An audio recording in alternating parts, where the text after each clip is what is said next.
Hello, my name is Kendall Dooley, And I'm Erin Dooley. and we are co-founders of the nonprofit called Black South.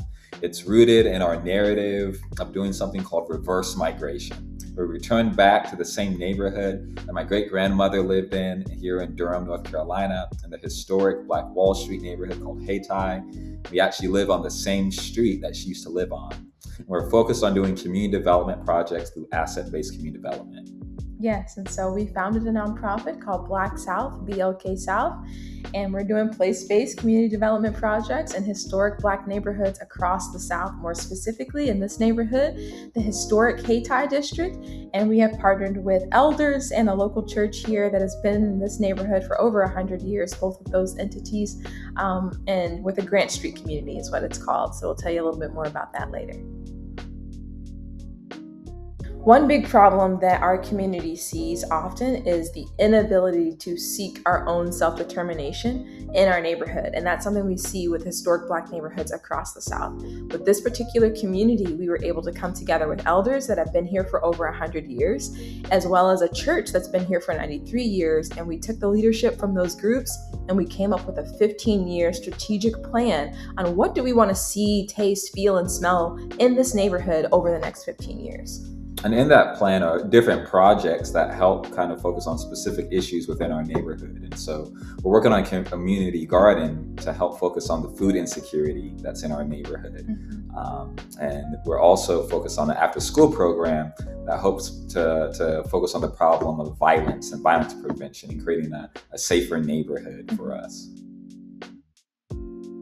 This funding will be greatly meaningful and be huge for our work for two reasons.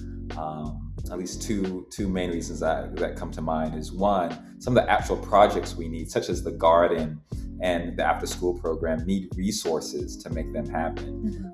In order for us to get the garden beds, to put in a water line into the garden, we need resources for that. Same thing with the after-school program.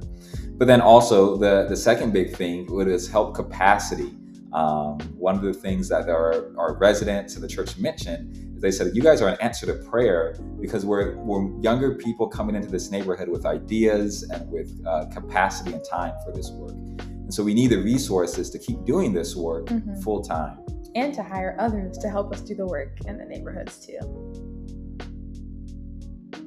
I think one thing we would love for whoever is watching this that wants to help join our mission is that it's in the name. It's called Black South for a reason. We want to help love, support, and seek out the flourishing of African Americans in the South, Black folks in the South.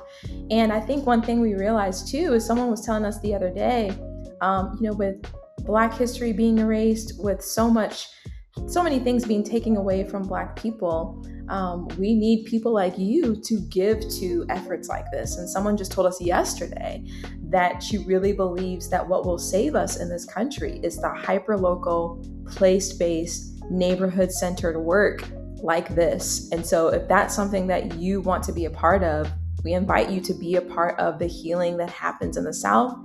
As the South goes, so does the rest of the nation.